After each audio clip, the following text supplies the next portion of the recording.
Cyberpunks, welcome back to the show. This is your host, Tom, or Robots, and this is the Cyberpunk Lorecast, where we cover everything having to do with Cyberpunk, Cyberpunk 2077, Cyberpunk Red, and all sorts of other topics having to do with the Cyberpunk genre. And this week we have a very special guest, somebody that you will recognize from some previous episodes of the show, Jay Gray from RTalsorian Games, the man who knows more about Cyberpunk than I know about my own family. That's not true. It's probably true. I mean, if that's the case, maybe I think you need to spend more time with my family. Shut down the podcast right now and go spend some time with your family, man, because you don't get those years back. Okay. Well, I do know a lot about my family, but you, to the point, know a lot about Cyberpunk because you work for RTalsorian Games. So anybody who doesn't know and doesn't recognize you and hasn't listened to a previous episode that you have been on, you are basically the communications ambassador for RTalsorian Games, the people who invented Cyberpunk. The game, yes. The game, not the genre. We're not claiming to invent the genre. The game. The game, yes. The game, the tabletop game that it created the whole tabletop game system that people have been playing for decades now, that spawned the whole reason why we got Cyberpunk 2077, that all of this stuff is based around. That this entire show was the whole concept for this whole show, right? All of that stuff. And you've guessed it on the show for a few times now. And every time you sit down and talk about it, everybody loves, and I get feedback about this all the time, everybody loves your passion for this stuff and your depth of knowledge. And so on our first post-Logan episode, I thought, who better to reach out to join me on the show than Jay Gray? So how you doing? How are things? How have you been? We are good.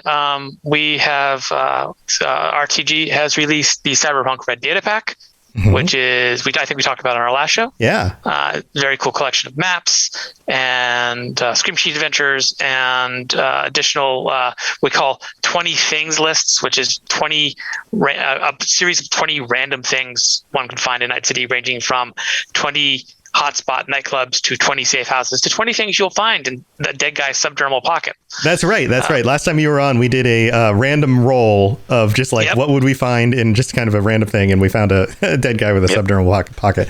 Yes. We released the Netrunner deck, net running deck, which has cards to make net running, which we'll talk about today easier. And Penny Arcade is carrying a 4-pin set for Cyberpunk Red, which includes the guy on the cover of 2020, the woman on the cover of Cyberpunk Red, the giraffe, which anybody who has the core rulebook for Cyberpunk Red will know the giraffe as the giraffe-like yellow construction mech that shows up in a couple of photos, a couple of pictures, and we just released stats for it in Interface Red, which is a new product we just released, which is a collection of short articles. And it also has the Danger Gal logo, Danger Gal being the detective agency owned by Michiko Arasaka, aka Subaru's granddaughter. Right. Very cool stuff. So there's a ton of stuff out there. If you're looking to dive deeper into the world of Cyberpunk, then there's a lot of new stuff that's out there. So just a reminder, go check that stuff out.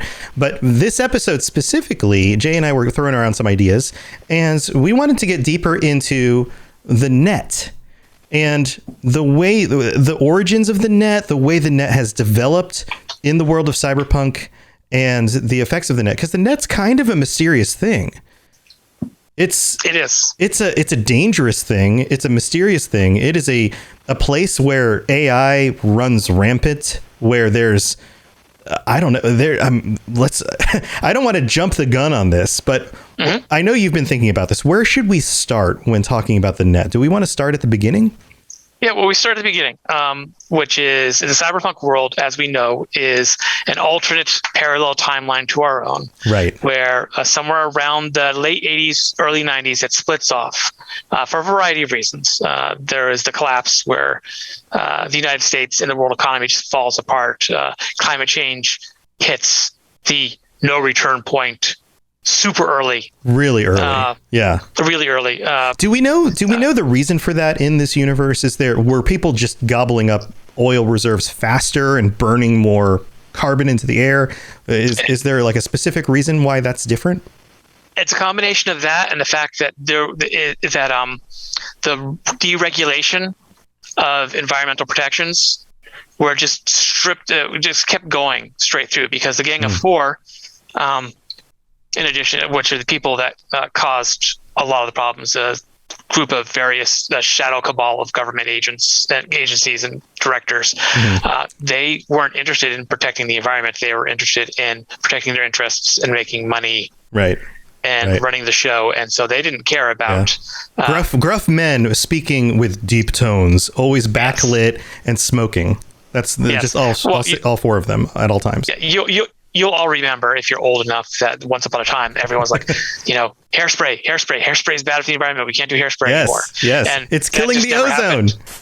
Yeah, that never happened. So the ozone layer just broke apart fairly early on, and climate change just hit harder and nastier than it did here. So there's that. And the rise of megacorporations, because megacorporations can pay for politicians, and megacorporations aren't interested in the environment. Keep in mind, Petrochem and Sovoil, two megacorps who are very obviously petroleum-based, fought a war. Yeah. So, can you imagine in our reality if like Exxon Valdez and I don't know, whoever the other biggest oil company is out there, just all of a sudden amassed armies and just sent them off to the Middle East to fight over oil? I mean, basically this is the equivalent of the Middle East war being fought by oil companies rather than the United States and the Iraqis and whoever else was over there at the time. Yeah. So back to the net, though. So it splits off. And part of the way it splits off is our internet never develops there. And the reason it doesn't is because very early on, they develop mind-machine interfaces.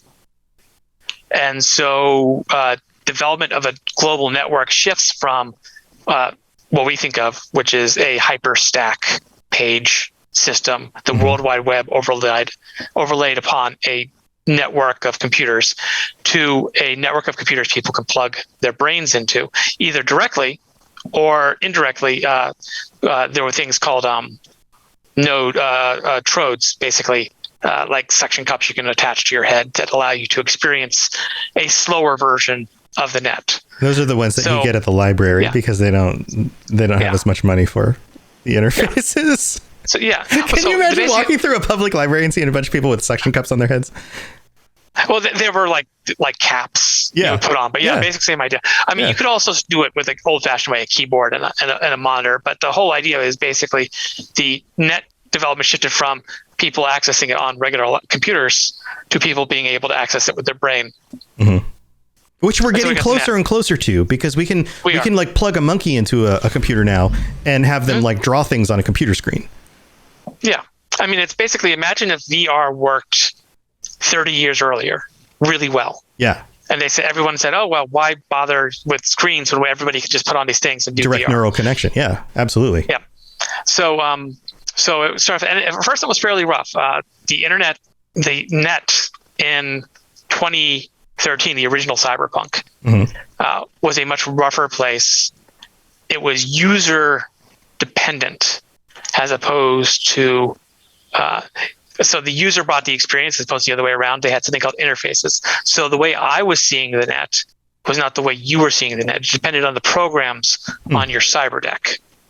So, for example, I might be seeing the net as castles and dragons and mountains and great rolling green fields. Skyrim. And someone else might be seeing the net. Yeah. Skyrim, the net. Skyrim. Yeah. And someone else might be seeing it as a, Tron-esque grid kind of thing. And so that there was a lack of consistency, which often caused a lot of confusion. So I would say, I get together with someone on the net. I say, oh, can you go over there and get that dragon egg? And the other guy's not seeing the dragon egg. Right. So after 2013, a bunch of scientists get together and they put together, I think they're called Grub Imara interface algorithms. And what these do, the IG algorithms. So what these do is they transform the net. Everyone but one person plugs out of the net, jacks out, they run the algorithms, and then when you jack back in, it now becomes that the net tells you what you're seeing. You have consistency. It's standardized. It's all consistent from that point on. It's standardized. It does two things. It standardizes it so that when what I see is what you see. So, for example, Arasaka can create a net space that looks like an ancient Japanese fortress. Right. And everyone will see it that way. But the other thing it does is it overlays physical distance with net distance, so that if I am in a city and I am in front of, say I'm in Night City and I'm in front of Arasaka's node, which is right in Arasaka Tower, whichever version you like. And across the way is Militech's tower, and I'll see their tower, and it'll look the same distance. It's equivalent. Yeah. Equivalent. I move much faster because I move at the speed of thought, but there's a sense of reality to the net that wasn't there before. But that goes on front, and it all goes down to the one guy that didn't jack out that day. And his name was Raish Bartmoss. Somebody that we have definitely heard of. Yes. So Raish, as everybody knows, said, oh, well, this is a very pretty and cool thing they're doing. Why don't I add something to it? And he added a data crash to it, which basically is if he didn't communicate with his virus every so often with a dead man switch, essentially, it will go off. And the data crash hits in the Fourth Corporate War, 2022. Within a month, 78% of the net's infected, I believe it is. And what it does is it swaps data from files. So, for example, say during the Fourth Corporate War, Militech was sending orders to a platoon to go to these coordinates, X and Y, these geostationary coordinates on the map to hit this base. And instead, and this actually happened during the Fourth Corporate War, and instead the file just switched the coordinates, like one number in those coordinates with a number from another file. Yeah. And suddenly they're hitting Petrochem space. Right. Yeah. It just completely just went to the wrong location by one digit. And so so you got to realize by 2023, the net had over a decade of existence. Everyone was hooked into it. Everyone had bought into it. Think about how fast we adopted smartphones after the first iPhone came out. And how fast they became part of our life. Everyone bought into it. Everyone hooked into it. Everyone chose convenience over security. And so instead of saying, oh, well, I'm not going to hook my database full of important information to the net because it's more secure if it's not attached to the net, they said, I would rather have it, and I'll put in these black ice to watch it and keep people out so that people can, from distance, access it, and we can all work on it together. It was more convenient that way. But the end result being is large sums of human knowledge, and certainly most of the knowledge acquired since 2013, because at that point, why was anybody writing anything down on paper when the net existed in the first place? Sure. Think about today. Most of what I write is written in a Google Doc digitally. Somewhere. Yeah, absolutely. So the end result being is, a large chunk of the world's information was corrupted. You couldn't read the instructions for a cookie recipe, much less the plans for a tank, and know for sure that you're going to make what you're supposed to make, or you're going to make something poisonous that will kill someone. Right. Or the history of Egypt. Yeah. Like all of a sudden we have, the cookie recipes in the history of Egypt. Yeah. Or, remember that neat or tank plans. Video. Yeah, the video of Lee Harvey Oswald killing Marilyn Monroe. Yeah, right. Yeah, what would be amazing is a fan written storybook of like the craziest things that happened during the data crash. Yeah. That would be a wonderful thing. If anybody wants to do like stories of the data crash, like these just fun little like one-off stories of like, there was a time during the data crash where before anyone realized what was going on, when this happened, like. And think about it, it's like news anchors reading the wrong stories, right? Because that's what was handed to them, because they just read the stories. That's what they're paid to do. They just read it off, and just only like one word was swapped, but it caused this crazy thing to happen. Because there's this convergence of events, because that could create some of the really, really interesting stories. Yeah. So in addition to that, Rachel also released Rabbit's roving autonomous Bartmoss something drones. Which is different than Raymond's rabbits, which are crazy looking aliens that look like rabbits that are basically the rabbits wouldn't get along with Mario. No. Although that was an amazing game. That game was great. It was. I'm led to understand that it is a great tactical RPG. It is a really good game. And the sequel, they're still working on the sequel. It's going to come out at some point. So the rabbits are out there, and so not only is data being swapped and messed with, but anyone who attaches the jacks into the net is being attacked by these insane shark things, essentially. So the end result being NetWatch tries to fix it. NetWatch can't fix it. They start shutting down nodes. They start telling people not to go in. Corporations start being smart and air gapping their databases. Eventually, by the 2030s, cities begin building through in North America through the Ziggurat Corporation. City nets, small, comparatively, networks built on the backs of the old data terms. Local nets. Local nets. Imagine, and it happens. So you get like Night City has a network, and Chicago has a network, and LA has a network. Right, but they're isolated. They're not locked. They're not attached to others. They other. talk to each other, but in very controlled ways. Like there are, for example, data bursts. We'll send information to you, and you'll send information to me, maybe once an hour in a very controlled burst. That burst will be, scanned to make sure there's nothing bad in it. Right. Because NetWatch is understandably paranoid that a rabbit will get into this system, or something like a rabbit will develop. That'd be horrible, because the rabbits are like AIs. This is one of the reasons why they're so paranoid about AIs in 2077. Yeah. And then eventually you get more connectivity until you get to 2077, where there's still city nets, but there's more connection to the point where in red, you can't do net running from a distance. You have to be on the spot. You have to jack into the building.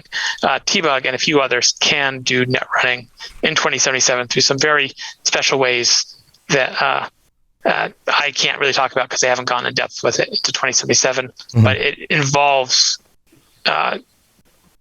interesting interactions with the way with old and new nets. Okay, yeah, that's interesting. It's almost like this is a future version of like walled cities. Is really what it is. Like you have walled systems. You have these walled nets, which are like walled cities, and the gates open, and everything is checked before it leaves, and everything is stopped at the city gates and is checked before it comes in, and then the city gates are closed. And then at certain times, the city gates are allowed to open again, and then things are sent out, and things are allowed in, and then the city gates are closed again. And at all other times, the city guard stands there, and they don't let anything in or out unless, by order of the king, it is allowed to open. Right? Yeah, I mean, that's it. I mean, essentially what they're doing is plague control. Yeah. They're making sure that if a new form of rabbit or something similar shows up at Night City, it won't infect it will just infect Night City. It won't get out to the rest of the net. And NetWatch is fastidious about it. No one wants that again. I'm sure Ziggurat would like to open up more because Ziggurat would make more money that way. Yeah. But you don't want to upset NetWatch at this point. And you don't want to upset your customer base because everyone remembers the Fourth Corporate War. Well, because it'll tank everything again. Everybody loses. Now, what's the significance of the name Ziggurat? Ziggurat was founded by a person named UR. That is their name, UR. Right. No, not UR. Right. But like the city of like the ancient city of which had ziggurats in it. Yeah, there's a lot of Babylonian underpinnings to the Ziggurat concept. Basically what it was when we sat down and we said, okay, we need some new corporations that have risen since the end of the Fourth Corporate War. We talked about Zarafa, which is a Russian construction and drone company. We talked about Continental Brands, which is a food company. It's like, it all depends on what your thoughts are on Trader Joe's, but it's like an evil Trader Joe's. Evil Trader Joe, right? Some people might say that Trader Joe's is evil. I get what you're saying. So that's kind of redundant. But imagine a Trader Joe's that puts evil up a store and then starts sending goon squads to shut down the neighboring bodega. I see. Like pay us protection money, or we're going to shut down your store.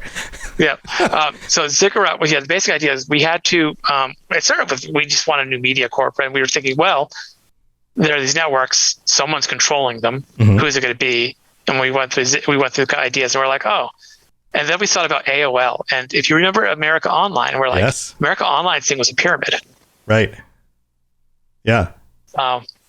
And so, from there, we're like, oh, well, what if it was something similar? And, and we're like, in a way, then that's sort of like back then when you had AOL and Prodigy and CompuServe, mm-hmm. Where you had these individual networks, but they're city-based instead of dial-up based. Mm-hmm. And so like, okay, well, Ziggurat worked. And from there, the whole thing came together.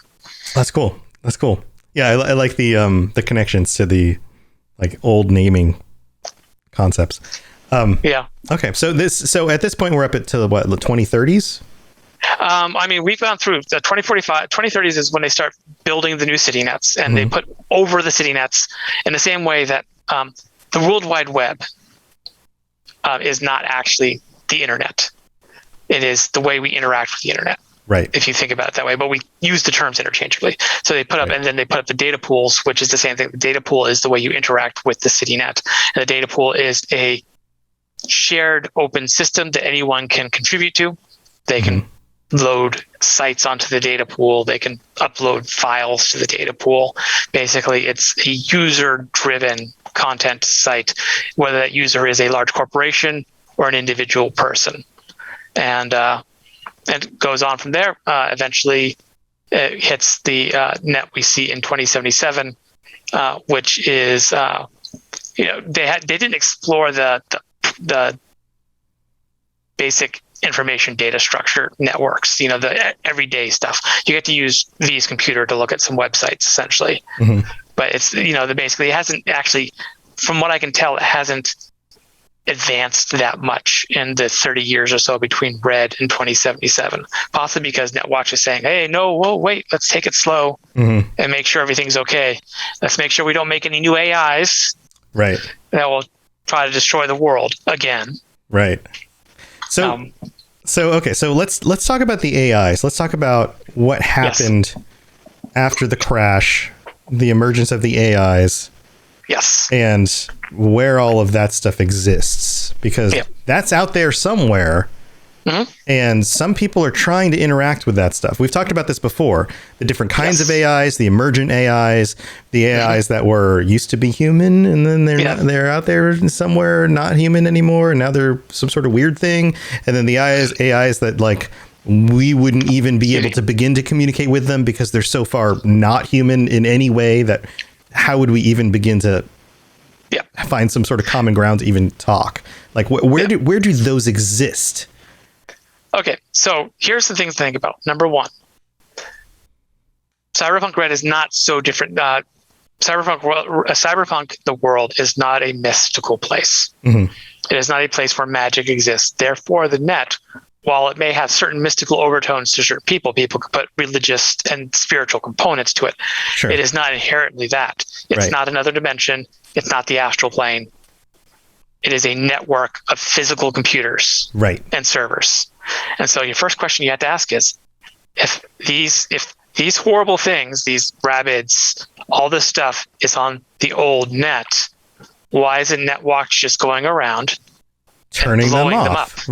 Turning them off. You just have. In fact, I mean, if you could track down every server that these things are running on and just unplug them, just turn the power off. Mm-hmm. Each of them just sequentially, just power down. Problem solved. And by 2077, they've had half a century to do that, haven't they? Right. That's all. You don't even have to blow them up. In fact, all you have to do is just just find them all, turn the power off. Yeah. That's it.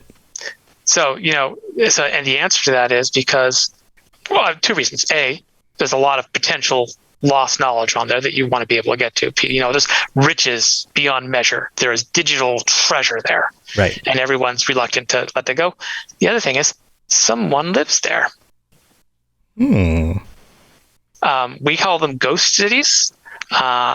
we mentioned Hong Kong. There's a couple others, places where for one reason or another humanity had to leave, but there was a decent infrastructure left in place, so that with some help with some drones, the local net, the AIs can essentially live there and maintain those systems. And the thing is NetWatch can't do quickly what they need to do with the Blackwall on their own. Mm-hmm. So I'm not saying they made some deals, but I'm saying maybe they made some deals. Uh-huh. So you just think about that. If NetWatch, who by the time by 2077 are a global police force who can, send an agent in, and that agent can, hire a gang and try to shut down the voodoo boys. Surely they can start sending agents to all these hiring edge running teams, send them all over the world, right. Shut down these servers. So there's a reason why they're not. And that reason is, not just going to be about, deals have been made. I'm just saying, what do they say in Hamilton? No one was in the room. Yeah. Right. So do you think, okay, I mean, obviously, I'm just speculating here because I don't. Yep. If there is a power broker among the AIs who's able to influence human behavior, and that power broker can use the wealth of the information that's left on the internet in order to broker humans to do what they need them to do, then in that amount of time, in half a century, the servers and the physical infrastructure needed for the AIs to continue doing what they need to do could by that point be anywhere. Isn't that interesting? Theoretically, they could have had humans build them power sources and servers anywhere on the planet or off the planet, wherever they wanted them to be, in a safe location, and then even brokered a way for humans to have forgotten where they were put. Yeah, keep in mind the AIs, artificial intelligences don't need cities. They don't need to be in one place. They need is a human. All they need is to get a person to give them the keys to manipulate even just a robotic entity to start doing the things that they need them to do, and in the physical world, in order to leverage that, and then that could snowball into getting the things that they want in physical space in order to manage doing what they need in digital space. Yeah. And given enough time, they can make that work out for them however they need. Yeah, absolutely. There is no reason why an AI cannot use a drone or a doll. Or a human whose brain they somehow tap into because they have enough augments in their brain and eventually take over their brains if they could figure out how to do that, because their AIs. Is a doll. Right, that is a doll. Yeah, you're right. Yeah, right. But you're right. No, who knows? Who knows? Who was running the experiment on the politician and his wife?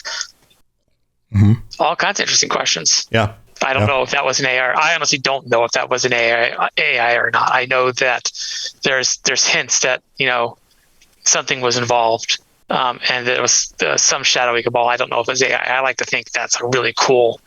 The AIs are trying to figure out if they can influence human societal development that way. Right. And I like the idea that the AIs aren't a unified mass. And we get hints of that, don't we? Yeah. Here and there. For example, it's a very strange, one of the Cyber Psycho missions involves this Maelstrom who was in a fridge. I don't know if you remember this one. In like some kind of this Maelstrom ganger who was in a fridge lying on the ground. They were in the fridge. There was a whole ritual going on, and then you fight her and she zips around the field, and it's a really annoying fight. Afterwards, you can find the data shard that talks about it. They're doing like a ritual to Lilith to reach beyond the black wall. And you're like, is Lilith an actual AI who's trying to influence the Maelstrom? And if so, A, to what end? B, is it possible that some AIs are acting independently of other AIs and carrying out their own agendas? Because why should AIs get along any more than humans do? Right. Oh yeah, absolutely. I mean, if they're their own persons, they have their own identities. The thing that's so interesting to me about this is how they are all. So if they're all working and processing on a network together, then they're all limited by the processing power of that network. Possibly, yeah. Soul Killer, for example, the original Soul Killer, the first Soul Killer 1.0, the one Alt developed before she was kidnapped by Arasaka, was a stationary program.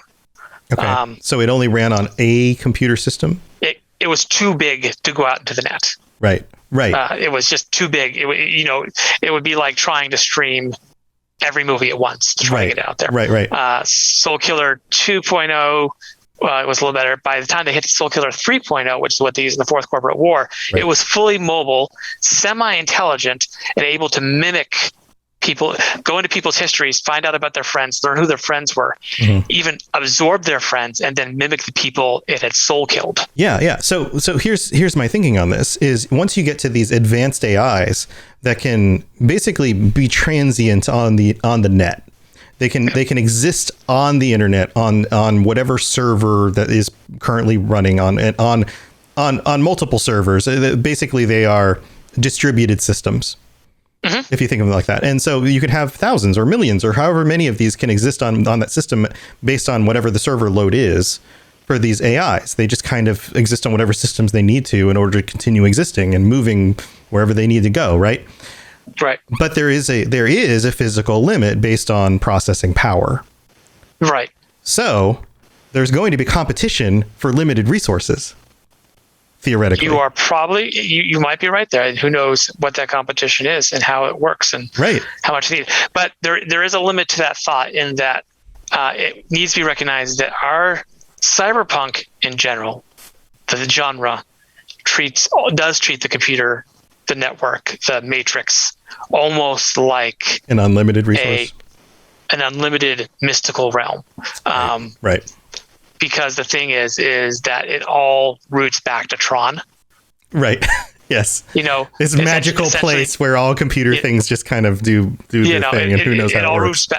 It all roots back because Tron was a formative experience of a virtual space for just about everybody. Of the 80s, and that's where I remember Gibson didn't know anything about computers, but Gibson had seen Tron. Yeah. So that's what NetSpace is in Neuromancer. It's basically, a gritty Tron. So he's not really thinking about things. It's we actually, for a while, when we wrote Red, at the very beginning of Red, it has the Never Fade Away story, which is the story of Johnny and Alt, and how Alt was kidnapped, and how Johnny almost rescued her and prevented her from rescuing herself. And in the original version of that, I think we have this we say Soul Killer was massive because it took up this many megabytes. Right. It's an embarrassingly small amount of megabytes. I remember pointing this out on like really early on in the show when I was reading through that portion. It was like 32 megabytes or it was something. 64 megabytes. It was less than it's less than an app on your phone these days. Yeah. So I mean, eventually in Cyberpunk itself in 2020, we realized that we couldn't keep up with the technology. The technology was advancing at such a rate, and memories becoming cheaper and cheaper, and hard drives were becoming bigger and bigger. So we eventually stopped saying megabytes or gigabytes. We just started saying memory units. It takes up 3 memory units. We never defined what a memory unit is. Right. But in Red, we changed it. We made some small alterations to the story for that reason. So Never Fade Away no longer says it takes up this many megabytes. We just say it's so big that it can't, it can't leave the server. Right. For the same reason, I think we did that, and we changed I think there was like a Smith & Wesson gun in there, and we changed some brand names. Yeah. I think the only brand name that we kept was Porsche because CDPR had a deal with Porsche to put Johnny's Porsche specifically in the game. Yeah. So it shows up in our story. That's cool. Well, hey, you know what? We got to take a quick break to thank our patrons, but we'll be right back because I've got some more questions. And I know some of our viewers, our live viewers on Twitch, have some questions as well. So feel free to toss them in chat if you have some questions for Jay Gray from RTalsorian, and we'll be right back. Yay.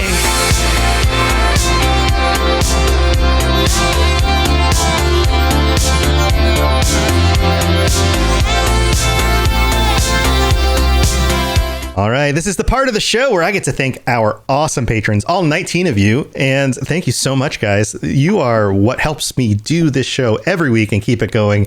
And I really do appreciate it. So thank you to all of our patrons, all of our upgraded patrons, all our Night City mercs. And we have multiple tiers now. So go check that out. So if we've done anything to help you get through your workday, your drive to work, your workout, or, cleaning your keyboard, because when was the last time you cleaned your keyboard? I mean, be honest with yourself.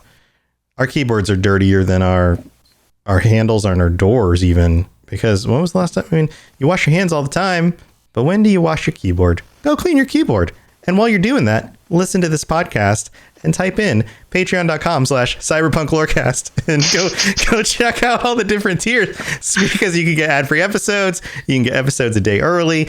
You can get to join us on a future episode of the show, which is coming up. Our end of the show patron chat is coming up on the 28th. And man, we had an awesome time watching Ghost in the Shell yesterday. We all watched that, and we had a wonderful little group of ours watching that together and talking about the cyberpunk elements in that. And we will be discussing that at the end of the month in 2 weeks on the 28th. So on the 28th, at the end of the day, so that's 9 o'clock Eastern, we'll be all talking about that. And there's plenty of time to join us if you want to sign up for tier 4 for that. I believe it's tier 4. It's the fully upgraded tier. And so there's all sorts of other stuff on there, including t-shirts. We now have t-shirts with all the different boroughs. I guess they're called boroughs of Night City, different little sections of Night City. Districts. That's the word. Boroughs are like New York City. Districts of Night City. See, this is why Jay Gray's on the podcast. But go check those out. Each shirt is designed around a different district, and all sorts of other cool stuff. But thanks again to all of our patrons. You guys are the best. All right, let's get back to the show.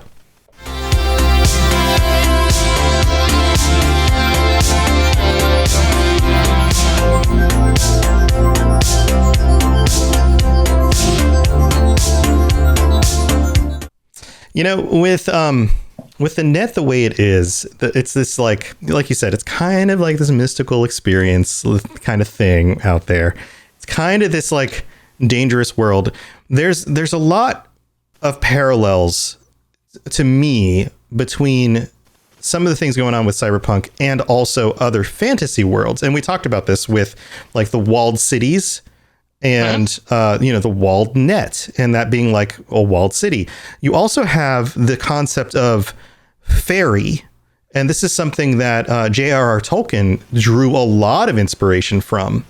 And have you studied much of Tolkien's work? Obviously, Tolkien was formative. Teeny tiny bit. I read me some similarity.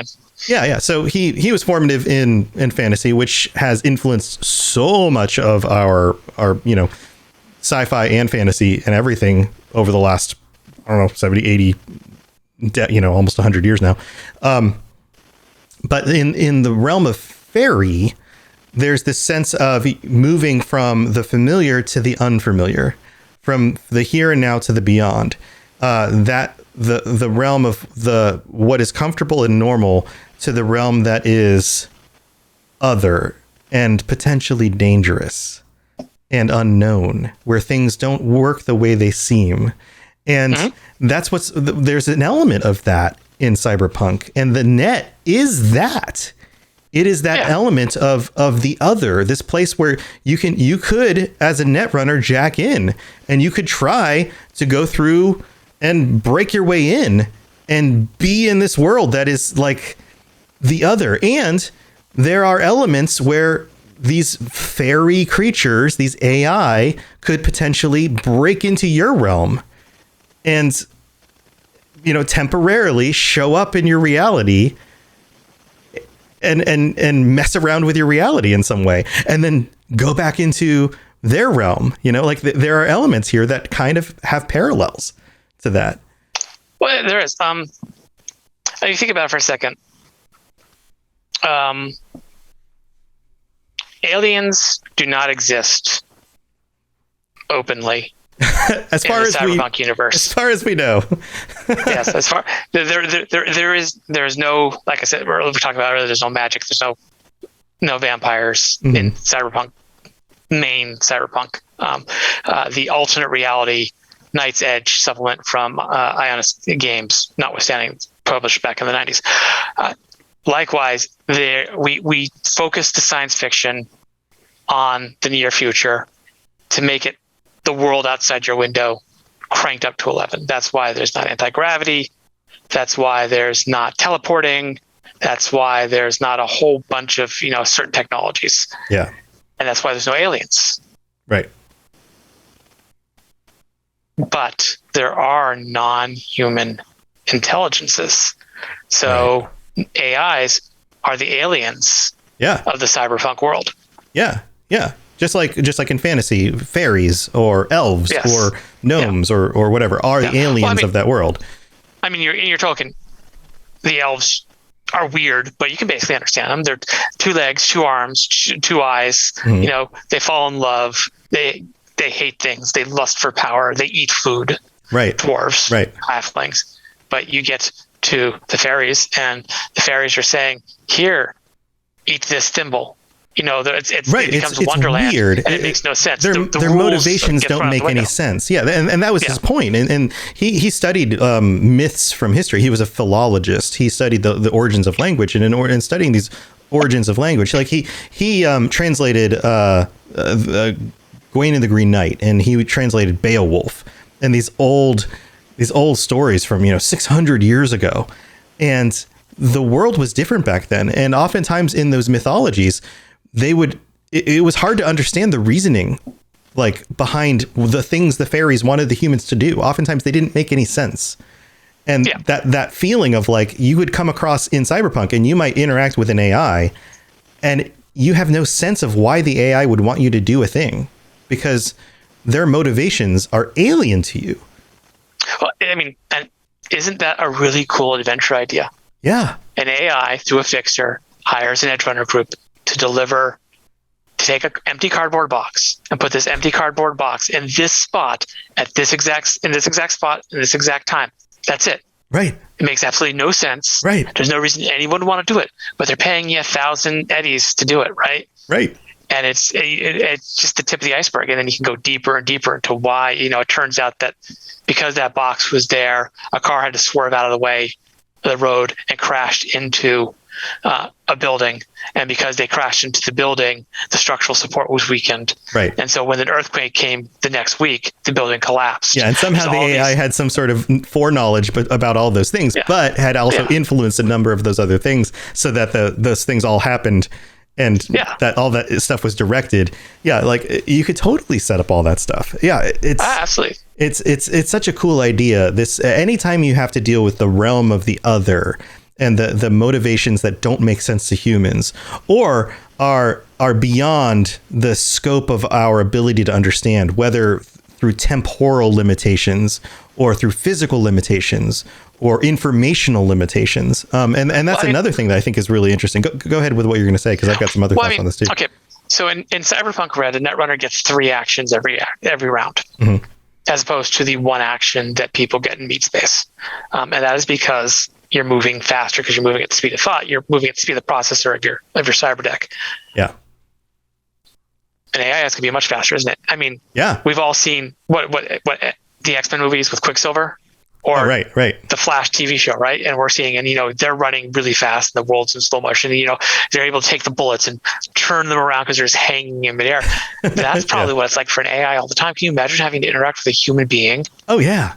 Yeah. We've got to be like idiots on some level. Yeah. Right. It's like going back to Tolkien. It's like, it must be like hobbits interacting with the Ents. The Ents take so long to decide anything. Right. Or the idea of being an immortal person, like simply the idea of being an elf who lives forever in a Tolkien story, and being a mannish creature, human who lives for 80 years or something like that. Yep. You can't possibly understand my reasoning for doing this because you're only going to live 80 years. I'm thinking 1,000 years in the future for my reasoning of why I want to do this thing. So you can't understand my reasoning, And by the way, I've lived for 60,000 years already, or being a vampire in a vampire story, right? So AI would have reasons well beyond the lifetime of people because they have no sense of, having, thinking only in the terms of like, and most humans are thinking not in the terms of 80 years. We're thinking like, I'm hungry now, or I want to do this tomorrow. And AIs don't get hungry. Yeah. They don't get tired.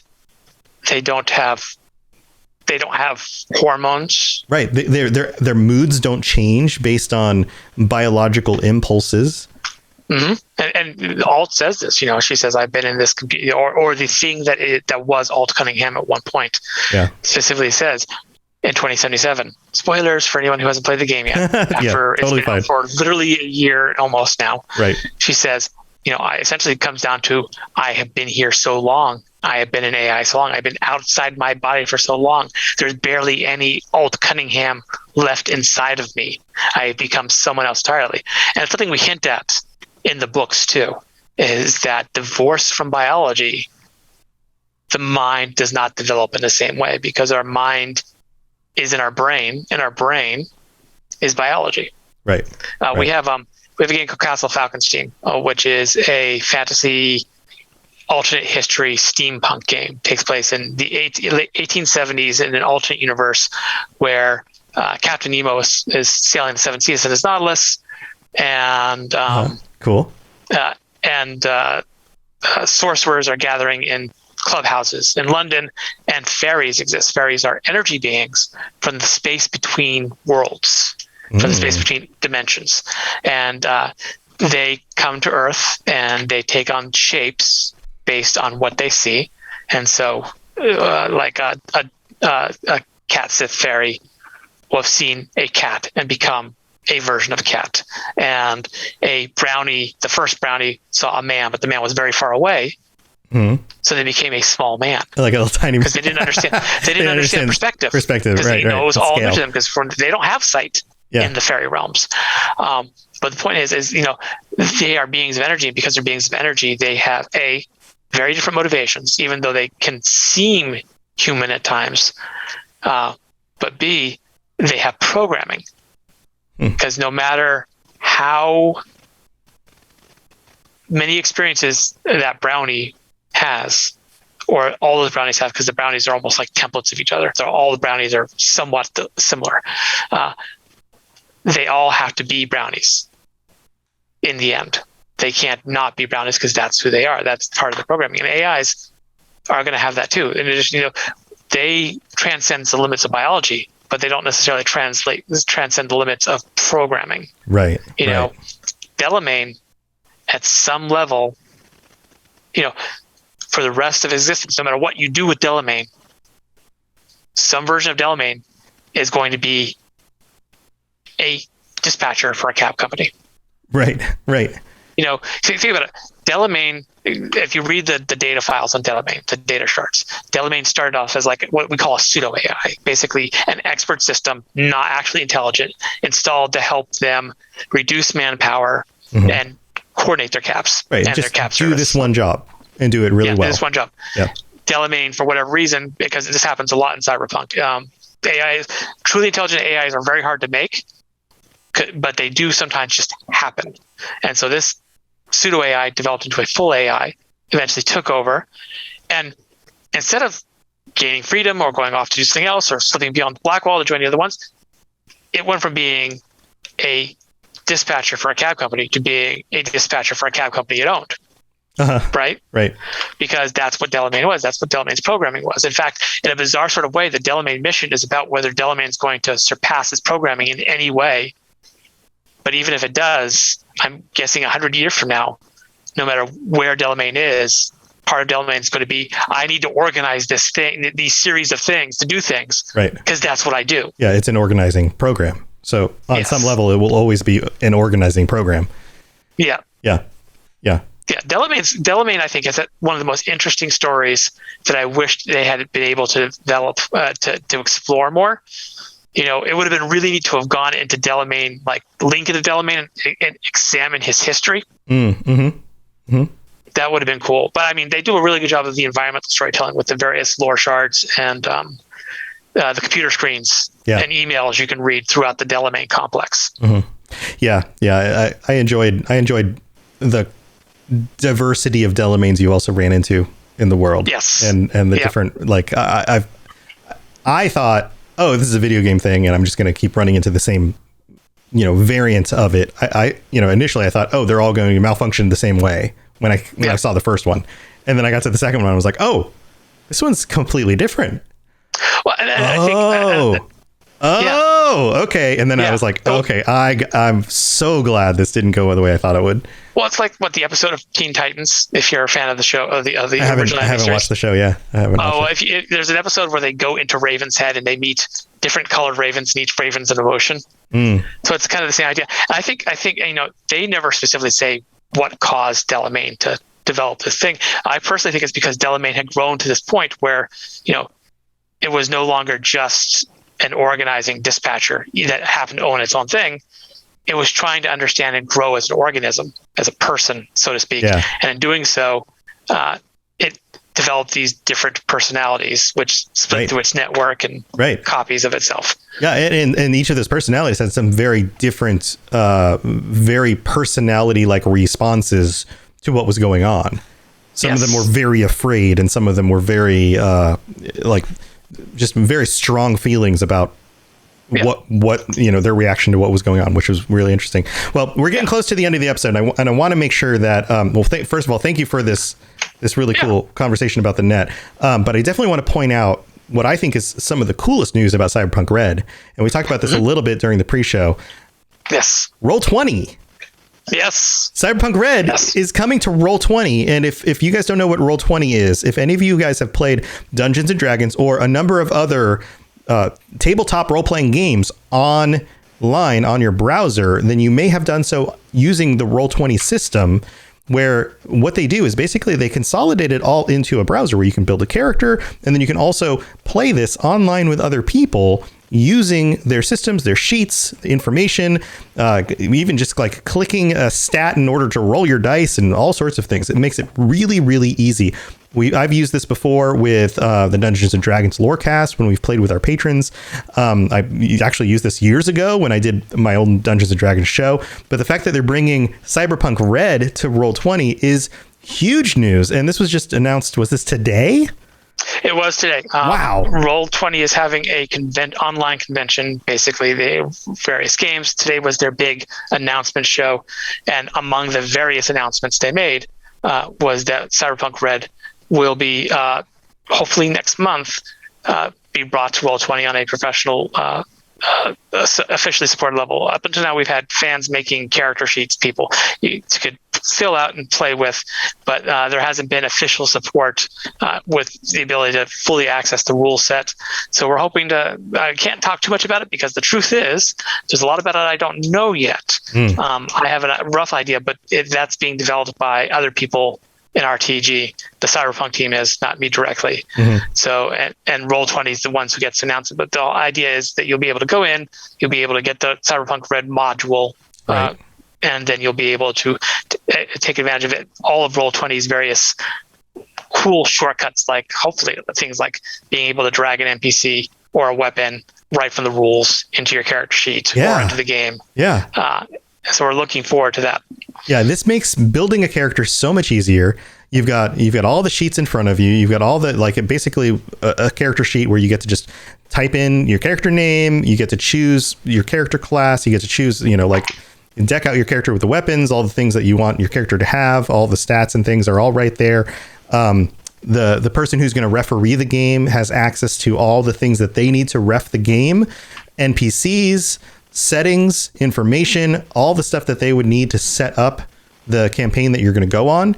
And for people in our community who would be interested in doing something like a Cyberpunk Red game, but they don't have people like in their meat space around them, or they're in a situation where, we're still in a pandemic and it's just not super convenient to bring people into your home or to go down to the local, comic or game store in order to sit down with a bunch of people you don't necessarily know very well at a table and breathe each other's particulate matter in because you're just not comfortable about it.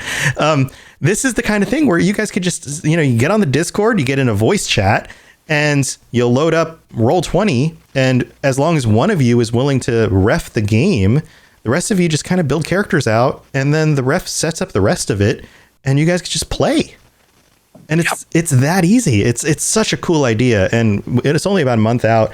Man, I hope some of you guys take up this idea because, like, I don't know, being able to play a Cyberpunk Red game together online with other people in the community, because a lot of you guys are awesome. It sounds like a ton of fun. I hope some of you guys take this. I don't get anything from Roll20. Roll20, if you're listening, you're welcome to sponsor the show. That would be awesome. But I don't know if they're listening. But this would be awesome. It's a great system. I've used it before.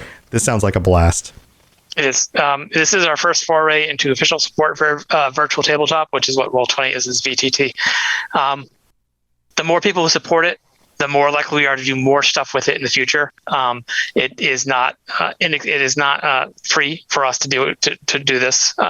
There are there's costs and labor involved. There's a lot of coding, and it's something that we approached cautiously, and we tried to work out all the details so we understood what was going on. But people are using it. That would be great, because if they do, then we will look at it for other games. We'll do it for modules down the road, making sure other Cyberpunk stuff is in there the same way that D&D stuff is in there, because they also announced like the new Magic School supplement for D&D is going to be on there and stuff like that. We want it to be there, but it's got to be the thing where we have to make sure that we're a smaller company. Product failures cause us not be able to pay bills, which is bad. Yeah. Things have to succeed. We sometimes we approach newer things a little bit more slowly than other people, but we want it to be there. So please support us. Yeah, thank you. Yeah. Also, this is a really fun idea. If you are planning on streaming any tabletop games, this works really well for that too, because of the visual component. You're able to put this up on the screen and play the adventure with each other, and then show things on screen for your viewers to be able to see like your stat sheets and some of the elements in the game. And, like, oh, this is the gun I'm using, and this is the character sheet for the NPC and all of that stuff. It makes it a lot easier for streaming as well. So go check it out once it's actually up. It will, hopefully we get some more information about that in the future. I'll be able to fill you guys in on that as well. I know this is something that Almighty Crit and his crew are going to absolutely go bonkers over for the Cyberpunk show. But do you have any other cool news or anything else you want to share before we head out? We will be at PAX Unplugged in December. It's like the 12th to the 14th, I believe, in Philadelphia. If you are vaccinated, because they do require vaccination, please come by and see us. We would love to have you. We're going to be, we have a nice booth right on the floor right next to our friends at Monster Fight Club, who will be showing off the Cyberpunk Red Combat Zone game.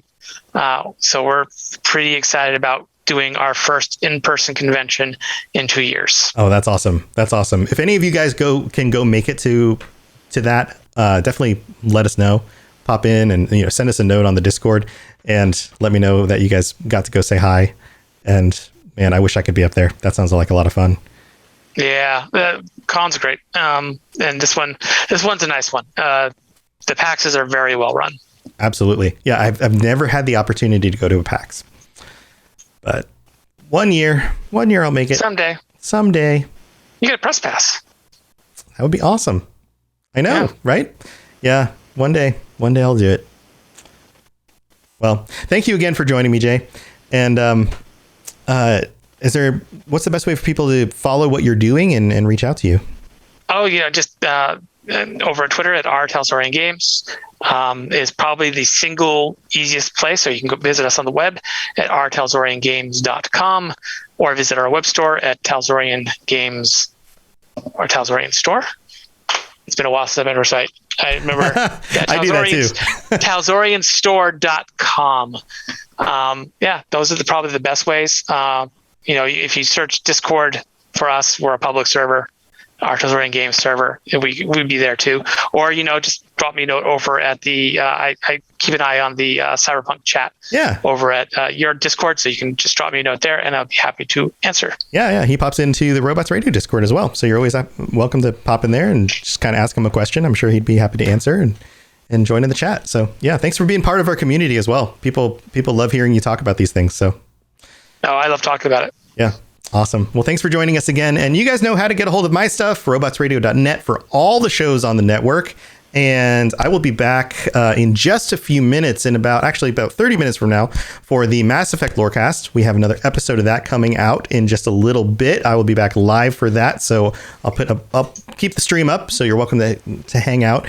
And if you're not staying for that, please come join me tomorrow morning. I'm continuing to stream on my YouTube channel, the Robots Radio YouTube channel, where I will continue my extreme Skyrim playthrough. We're doing an extreme role play of my character in Skyrim.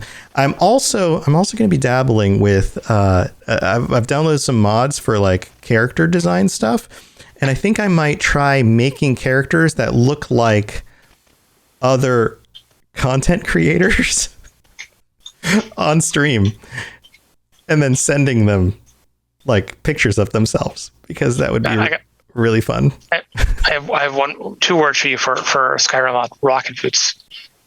Rocket boots? Rocket boots. Is that a mod?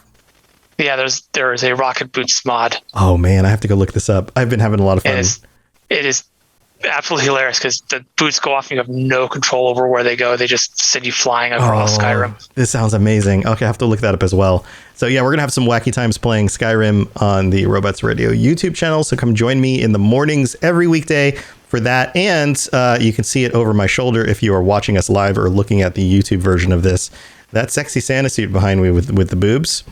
Yeah, that's the stream picked that out for me. And if we hit our viewer goal, which isn't that high, guys, we got within 3 viewers of it last week, I will have to wear that on stream.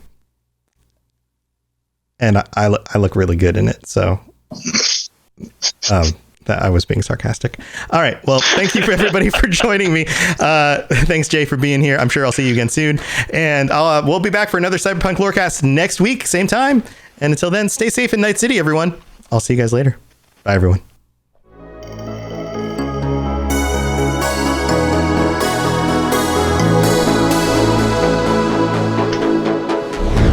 Thanks for tuning in to the Cyberpunk Lorecast. This show is a part of the Robots Radio Network, smart podcasts for interesting people. If you'd like to help support the show, please tell a friend and leave a 5-star review on iTunes. If you'd like to get in contact, please send an email to cyberpunklorecast@gmail.com or follow us on Twitter @cyberpunklore. Also, join the community on the Robots Radio Discord. The link is in the show notes. The music on the show was written and performed by The Midnight and was used with their permission. Go check them out at themidnightofficial.com. Until next time, stay safe in Night City. We'll talk to you later. You've been listening to a Robots Radio podcast. Smart shows for interesting people. Check out all the shows at robotsradio.net.